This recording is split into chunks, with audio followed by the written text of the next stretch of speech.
the beauty of a medicine tribe is that every individual is going to have individual gifts that can help on some particular healing level or on something. So the beauty of modern medicine person is that we get together and we get to share notes and we get to trade ideas. Welcome to the Alchemist Lounge. What if you could hang out with high-performing executives, entrepreneurs, and leaders? Ask them about how psychedelics have impacted their self-improvement journeys. Then take an insight or two to guide your own growth. Each week, Alex Atwood takes an in-depth look at how psychedelics can increase fulfillment, solve personal problems affecting your career, and help you gain the success you seek. Alex is an executive and psychedelics coach to high performers, and his goal is to provide strategies to help you reduce conflict, bring awareness, and balance your life through the use of psychedelics.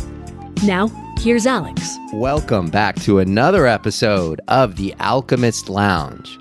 And today's episode is one that I've been waiting for a very long time. When I have conversations with people about meditative states and about getting in touch with themselves, getting in touch, relaxing, being able to let go, I hear so much about communing with nature. I've heard that over and over again, whether it's a hike, whether it's a walk, whether it's just going outside and sitting next to a tree, just laying out in the grass. Communing with nature seems to be a thread amongst human beings in terms of being able to connect. And today I have somebody who has not only has learned how to commune with nature, but now offers that to others in so many different ways. He's an ecologist. He is a medicine man, and we'll learn a little bit more about that in a second. And he specializes in facilitating deep, mystical, sacred plant ceremonies and nature reconnection experiences. And he does it all couched in nature because he is an expert in ecology and nature. His name is Andy Sudbrock, and he has a deep connection with Mother Earth. It's powerful, contagious, and I'm very excited because this will be his first time appearing on a podcast. So, Andy, I want to welcome you to the Alchemist Lounge. Thank you so much, Alex. And it is a true pleasure to be here with you, my friend. Thank you. Yes, it is. So let's dive in. I want to start on a particular curiosity I had around mystery school teachings. So when I was looking through your pre-interview sheet, I heard that, and you and I have known each other for some time now, and I had not heard about the mystery school. So tell me, what are mystery school teachings? Fantastic question. Great place to start. There are some amazing books. Brian Murarescu just wrote The Religion with No Name. It does a really wonderful, wonderful job of going back into the history, into the deep history. And when I'm referring to mystery school, really referring to, the Eleusinian mysteries in ancient Greece, where the high priests and the people who really had something going on, it would be invited to become an initiate. This was not something that you just said, I'm going to go and do this powerful medicine and sit with God. You had to be invited and you had to train. It's beautiful. And now where we are in this reemergence and the reappreciation of the beauty and the healing potentials of plant medicines, in particular, a return to the respect and to the humility, to the sacred nature of this work that was part and parcel of the early mystery schools is, to me, essential. If I'm not in a place of humility and sacred space and deep love and respect, I'm not operating properly. So I strive to be in that. And within the mystery schools, it's history and we have to piece things together. But so much has been lost about what initiates would learn. And there are records and we can kind of piece some things together. I'm fascinated about what we would call today in modern society, in biohacking terms, stacking, what we would call stacking of sacred practices. Okay. So we all hear about that in biohacking, right? Stacking. Oh, do this, that, and that for your physical health. But where I go is this stacking into the spiritual realm. What can we do to increase our spiritual health, our connection with the divine, That's where I like to go and be and take people, right? And I find that in nature, of course, as you experience. So stacking in the mystery schools today, I love to explore what we can do as modern mystics, okay? Because we're modern mystics now. So how can we take these amazing medicines that we have access to and use them very wisely with great humility for specific intentions of healing and increasing love and connection and all of those things. So let's say in a mystery school, maybe we're going to go and learn, and this is what we do in Costa Rica. When I bring people on retreats in Costa Rica, we'll practice with various levels of medicine, be it a low dose, a medium, high dose. Okay, let's get in the medicine space. Let's be with the medicine, and then let's do our meditation practice. See what happens in there. In that medicine space, let's do yoga. See what happens there. Because a lot of people do a lot of these things, but they do them separately. Let's put them together, as real mystics will. And let's do breath work in the medicine space. Let's do ecstatic dance within the medicine space. Let's do primal screaming within the medicine space. Let's do all of these things that we know are beneficial to our human experience on this life, add medicines and just see the results 10x. So that's the modern mystery school that I like to play in.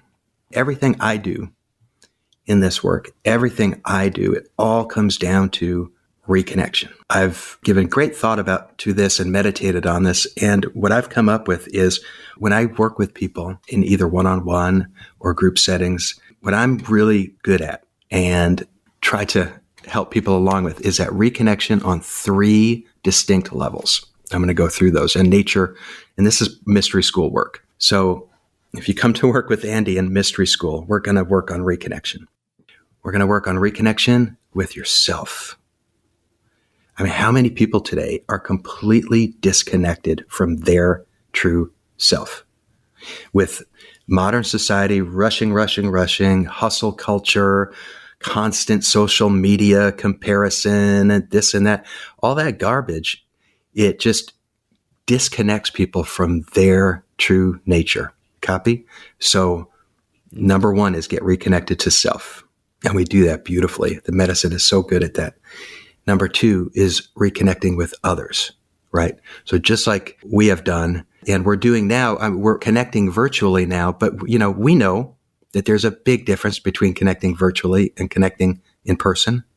A huge difference, right? So connecting, getting together in tribe, in community, and intentionally forming our community, our tribe. We get to pick our friends. We get to pick our family. Why not pick the best, right? Why not? Right? Yeah. And I pick you.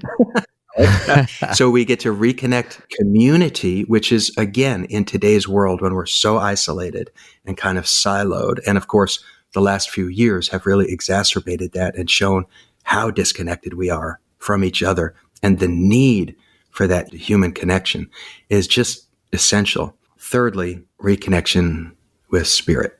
Okay. And I'm just going to use spirit because it's a nice generic term. We can say reconnecting with God, reconnecting with the divine, reconnecting with the one, with the power, with the source. I reconnect with Mother Nature. I get my strength from Mother Nature. She renews me. She keeps me grounded. She keeps me on an even keel. And I know that time in nature and time in nature with friends and time in nature with medicine connects me to spirit quicker, straightest line to connection with spirit and joy that there is. So to me, properly, the proper use of medicines, preferably mushroom medicine, taken with friends and to go spend the day in the woods is to me the best way to spend a day, high holy day. And we are delving into the modern mystery school when we go walking in the woods on mushrooms. That was a great explanation and very ethereal and one that would possibly puzzle some that have never done any of this work. So I happen to know about your background And, hearing you speak that way, one would think, wow, he must have been born in perhaps an ashram somewhere in the somewhere in the woods or the Himalayas and raised by, spiritual guides. But I happen to know that's not the case. As a matter of fact, far from it. So how did the current version of Andy Sudbrock come to be? Wow. Boy, that's a long and winding road, But I'll try to give you some clip notes. And yeah, I know. Give us some highlights. Okay. Well, we've spoken about the fact that I grew up in the concrete jungle. I grew up in the city in New York. New York City. Grew up in the Bronx, in Bay Ridge, Brooklyn. Yeah. So in the city, and in my whole childhood, I never felt right. Nothing felt right. I was a fish out of water, and I just couldn't figure it out. And I was always getting into trouble. Of course, my nervous system was just not right because I was in this high intensity, high frequency, fast pace city, filthy garbage and all this stuff. And it overwhelmed my nervous system. How did that show up? Period. How did that show up as a kid? In acting out, kind of being a troubling kid, a juvenile delinquent. Mm-hmm. I was always in trouble. Yeah. Nothing made sense to me. Nothing made sense. And in addition to that, this is interesting too. I grew up, I'm the son of a minister, who had a church. And so I was brought up. There's kind of two parts to this story. So I was brought up very much in a religious household told what to believe. This is the truth. This is what we believe. If you want to be a part of our family, this is what you believe. You got to go with the flow, right? So I went with that until I just couldn't, because it just didn't make sense to me. And I'm not saying it does. Man, if it works for you, bless you. Love that. Keep it. Dive in. Be connected to God as deeply as you can. But the organized religion path just didn't work for me. I felt like a fish out of water. I felt like I could never really feel good. But then we would go camping. We would go camping for summer vacations. And I would notice immediately, once I was in nature, I just felt different. I felt calm. I felt grounded. I felt centered. I felt like the key went into the lock and clicked. I could just like that. It was that profound. And every time, and then the longer we spent in the woods, the better I felt. Well, my parents noticed this too, and I was just such a kind of a troublesome kid that finally it worked to my advantage, and they sent me upstate. I got sent upstate to kind of a wilderness school for delinquent youth. And that was the best thing that ever happened to me. I got up in there and I was immersed in nature. And man, I tell you, Alex, within a month, I felt like, oh, this is how I'm supposed to feel. Within a month, just being in nature, connected, grounded, in the forest, without all the hustle, without all the distraction. And so that's been a knowing. And so then I became completely and utterly in love with Mother Nature. I mean, she is my my goddess, Mother Nature. It happened right away. And so then, like as soon as you went to the woods, right away, immediately, it was returning home, and it just clicked, and that's it. And so and now I live in the woods in a beautiful place, which is great. But it took a long time to get here, and it took a long time to figure out what works for me and what doesn't work for me. What works for me and so my journey has been a really valuable training in leading up to what I get to help other people do now, right? To figure out, okay, you're feeling dysregulated. You're feeling like you don't fit in. You're feeling like you don't belong. Let's go there. Like, let's get quiet. Let's clear away all the chatter. Yeah. Let's clear it away until we can get back to you. Okay, now we can ask, what do you need? What makes you shine? What makes you feel good? What lights you up? But first we have to get quiet. We have to clear away that surface clutter that we live in. It's as simple as that. Yeah. Well, and a profound healing can happen. I'm very curious because I'm hearing now how the sudden spark and key fit into that hole and ignited you. And then your path took the direction of ecology, which makes a lot of sense given your passion about nature. So tell me about where ecology led you to the path, the sacred path that you're on now. Mm-hmm. Thank you. Thank you. Yeah. So I ended up going to college, wonderful Prescott College in Arizona, great little kind of a hippie outdoor environmental school. Absolutely loved my time there. Love it.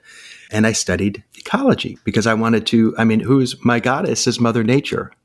And I want to learn more about her. How do I protect her? How do I love her deeper? How do I protect her? So I became an ecologist to study the way she works, the way she operates, and then also studied and kind of invented, went into a new line of work that was just being invented at the time called restoration ecology. And that is where I go and actively restore damaged plant communities. So I restore nature back to health. So I've been working for 30 plus years restoring nature, restoring Mother Earth. But in hindsight, Alex, I'm looking now the whole time that I thought I was restoring Mother Earth, she was restoring me.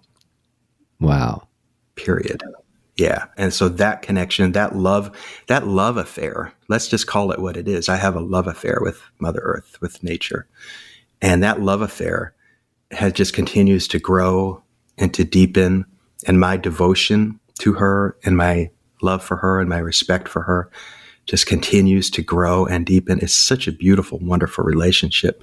And within that relationship, I feel so connected and I feel protected and I feel grounded and I feel fed at a spiritual level that I need to feel completely whole as Andy walking this earth today. Yeah. When did psychedelics start to become a part of what you do? Well, you know the answer to that. But I know part of it, but I'm of yeah. course. Mm-hmm. Yeah.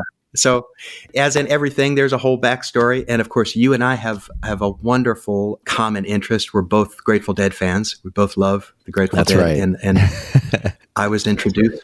Yeah. So I'm fortunate enough to be of the generation that I got to catch a bunch of live Grateful Dead shows at the end of the 1980s. And I don't discount that. I'm very, very glad. And so that was my introduction to Grateful Dead with psychedelics, but psychedelics done intentionally, right? Because what the Grateful Dead did for us, which is on so many, basically they set up a church for us to come and dance with and love each other. That's right. Right? Mm-hmm. That's what the Grateful Dead set up a church for us to dance with each other and love each other. And then, so I really learned about the benefit and the value of psychedelics taken intentionally, with a purpose there, and learned a lot there. And then, of course, life went on. I got married, I had children, and I had to adult, for 20 years. So kind of got out of that scene, which is great. So I did, my professional career, built successful businesses, doing restoration ecology. And then my life crashed and burned. In 2015, I was in a near-death auto accident. I was hit 3 times. I was hit from a truck from behind who pushed me into the vehicle in front of me, and it turned my vehicle over, pushed me into oncoming traffic where I was hit head-on at full speed by a third driver.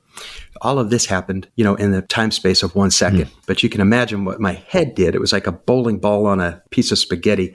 So I got a ton of neck damage and I got some brain damage. It was really intense physical trauma. And that was in 2015. And then shortly after that, at the time I had a successful horticulture business that I was working. And it was really cruising along, steaming. I couldn't do that work anymore, so I lost that business. So I had a near-death experience, lost my livelihood. Shortly after that, my marriage split up, right? So, right, things come in threes. So that sequence of events, Alex, brought me to my knees. And I came to a crossroads during that. I'm going to get real with you. So when my life burned to the ground at that point, I came to a place, I came to the jumping off spot. I have to decide. am I going to stick around? Am I going to do this thing? Right?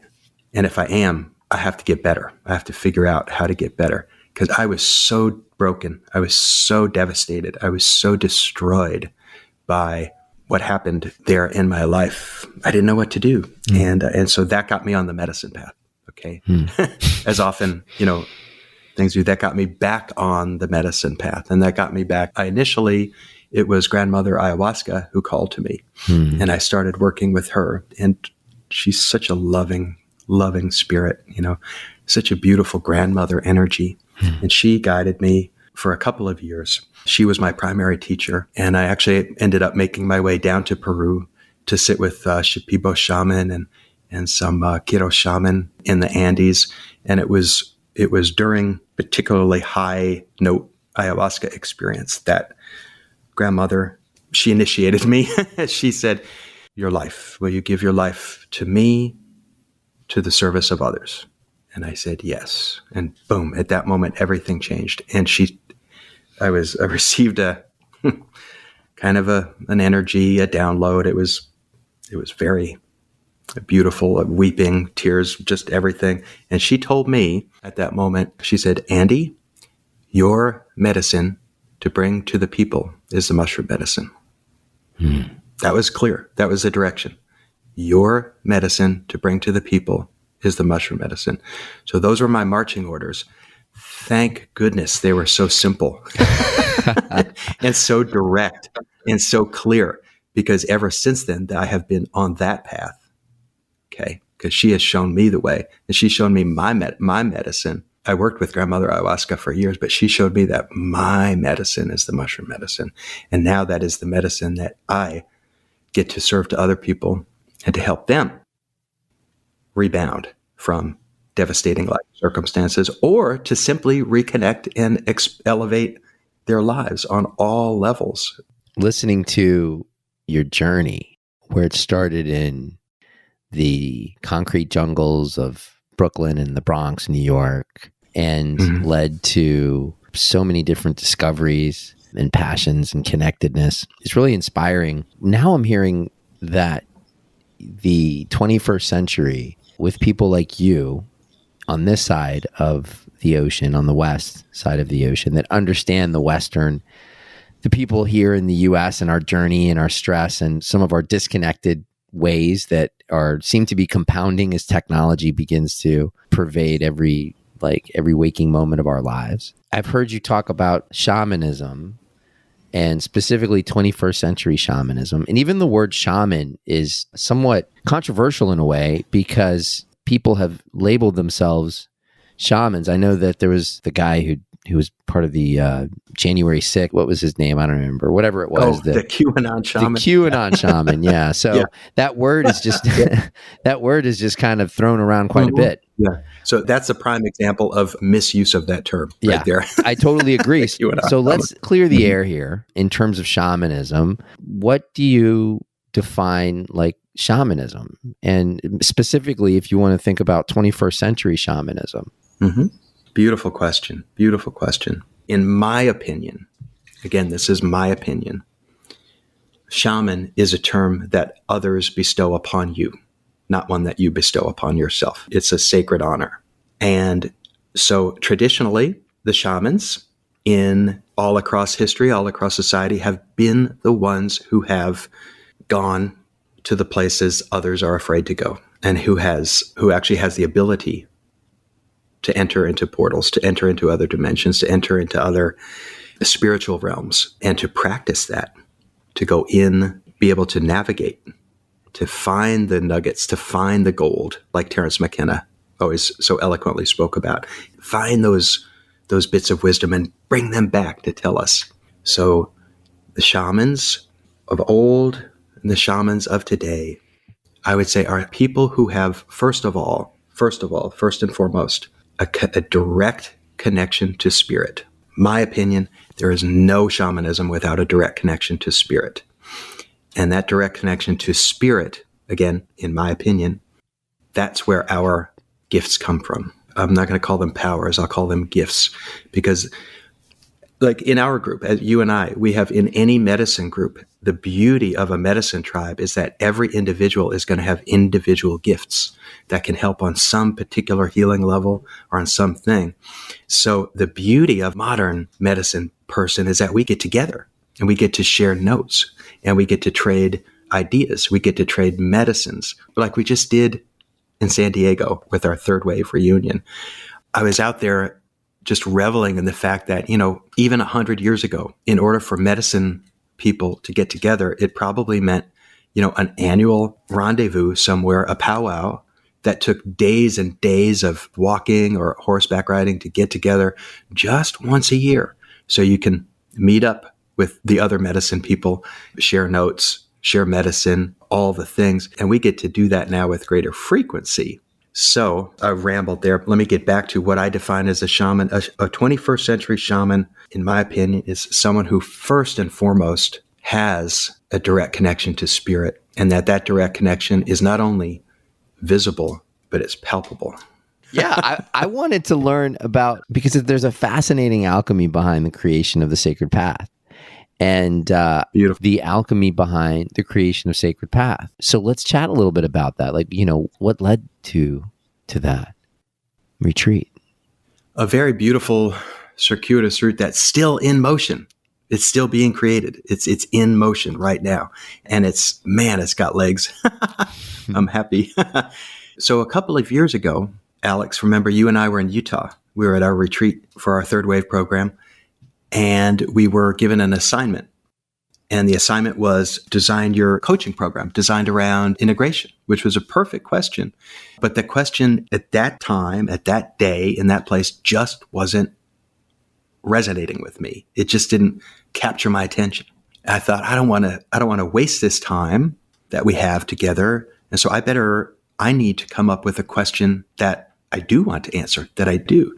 So the invitation was, what kind of a coaching offer would you like to make? I twisted and I said, what does Andy's perfect life look like? I thought, why not? Why not sit with that? Like, we have an hour.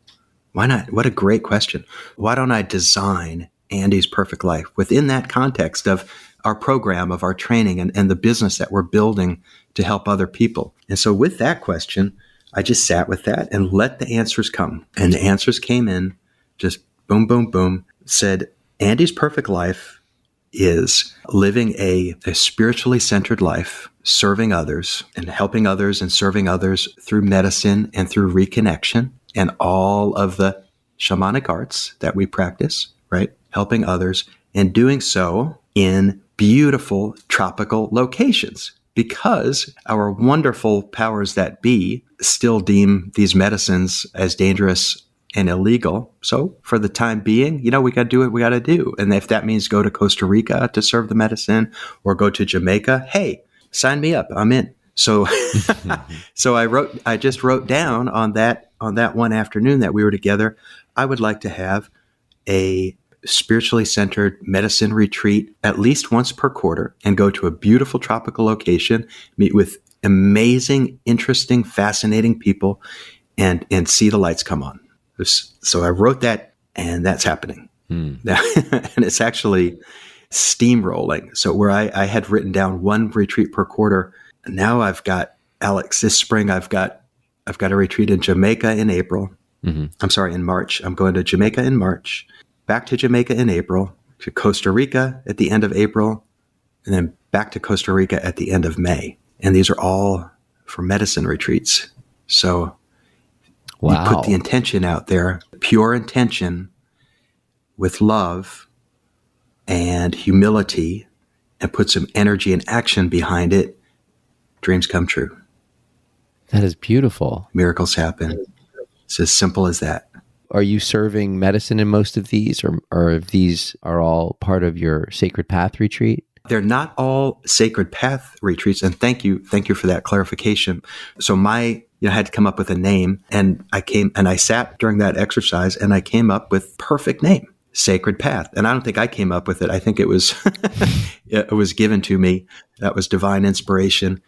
But the name for what I do, Sacred Path, really, really fits, because the nature of the work I do is sacred if I'm doing it correctly. And yeah, if it's not sacred, I'm not doing my job properly. And also, it is a path. It's not a destination, right? This is, to be on a, what I would call, there's a couple of journeys here. So there's a healing journey, which is where most people get started into the medicine path. They come to it for healing. Hopefully the medicine's calling them. They're not chasing it. So there's the medicine, right? But then, as I've experienced and what you've experienced and what many of our friends have experienced, is once we do the healing work, then we get into the mystical path, right? Once we clear away that clutter debris, that clutter garbage, then with the aid of the medicine, we can dive deeply and go into amazing mystical realms, which, as you know, impossible to describe. You have to experience them.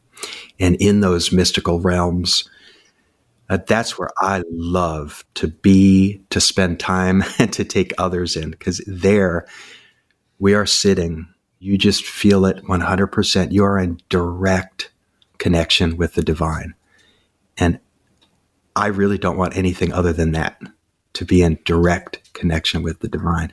So I have developed a path that worked for me, right? Which includes a whole bunch of trying different things. And now we call that the sacred path. And now I get to invite other beautiful humans to join me on the sacred path and to come experience that union with the divine. That, Alex, is a game changer. It is a game changer. If somebody's life is off track, if they're feeling stunted, if they're feeling bored, if they're feeling anything, any of the modern maladies we have, man, if we can just get quiet and go to the forest, tap into that direct connection with the divine, that's where the magic happens. Yes. And having personally experienced that, and having you facilitate that and create that for me and others that came to see you for a weekend at your retreat in Tennessee, it was absolutely a different relationship that I have with nature coming out of that. So for those that would like to work with you, experience a journey, or just connect with maybe some of the work that you've done, what's the best way to do that? Great question. Well, I would say go to the website, the Imaloa. I work a lot with the Imaloa Institute in Costa Rica. And if you go to the Imaloa website and search Sacred Path, my retreat will come up there, and it will show, and we've got one coming up, by the way, in April 20 to 25, Dominical, Costa Rica. So we've got space left. So I would say go to Google Imaloa Sacred Path. They can find me on Instagram is the best way. I've got two accounts. One is Andy _Sudbrock, and then I've got a Sacred Path account too. So I think it's sacred _path _retreats on Instagram. Got it. How do you spell Imaloa for those? And you can also go to sacredpath.co. So sacredpath.co. And then how do you spell sacredpath.co? But the way most people find me, Alex, is through friends like you. Yeah, that's right. Anyone listening really resonated with Andy and his journey from the concrete jungle to the forests of Tennessee and down the psychedelic medicine path to find healing and joy and inspiration. You can check him out at thesacredpath.co. Andy Sudbrock is his name. Thank you so much for joining us here in the Alchemist Lounge, Andy. Is there anything else that you would like to share with the audience before we close today's episode? Yes. Thank you, Alex. Thank you for that invitation. Thank you for this invitation to be with you on your podcast today. This is my very first podcast. Yeah. Because I'm shy I'm a forest hermit. And so this is stepping out for me, but thank you for giving such a beautiful invitation. And, being able to do my first podcast with a friend is so special. And that leads me to another part of the reconnection thought I want to leave people with.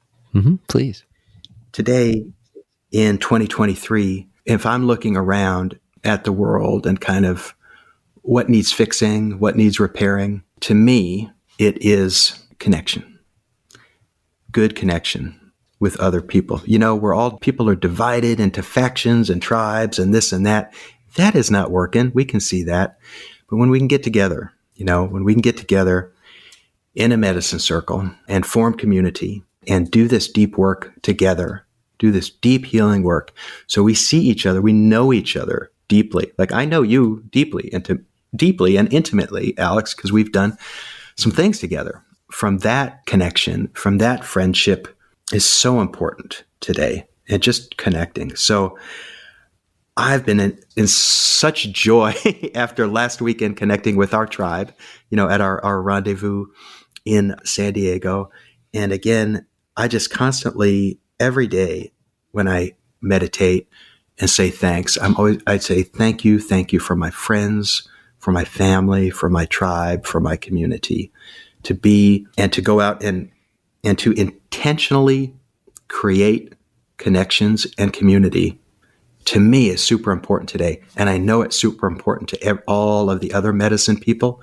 And we're finding each other with greater intensity and frequency, which is so exciting. So let's just, let's keep that rolling. And you are helping with this podcast by bringing us together, helping us find each other. And then once we find each other, we just have to get together and love each other. Thank you. And at the end of the day, it's all about love. Thank you so much, brother. You brought such beautiful energy, and I am so honored to be your first podcast. That is amazing. I thank you for being so just open about, your background, and so fascinating to learn about you. And I know our audience has been entertained, hopefully inspired by Andy's story. Sacredpath.co. If you'd like to join him on his sacred path and find your own sacred path, please do. Thanks, Andy, and bye for now. Thanks for listening in to the Alchemist Lounge.